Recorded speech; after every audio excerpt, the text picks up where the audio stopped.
Hi guys, in today's video I'm going to show you how to change the language on YouTube app. You can change the language in the comments, the language in the app itself, all the titles of the videos with only one click. Let me show you. When you're over here at your account, you want to go ahead and click on the gear icon at the upper right. Then you want to scroll down and you will see that you have a section which essentially you want to click on general. So when you're at settings, you want to click general. Then you want to make sure that you scroll down to the app language. You want to click on app language. And here you will have an access to change the preferred language on the app itself.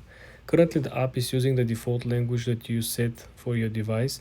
This means that for people who are using Spanish, French, German, any other language aside from the English one on their own phones, this means that they're going to have the default language from their phone on the app. But this is where you're gonna find the preferred language change option, so you will be able to change the language on the YouTube as well.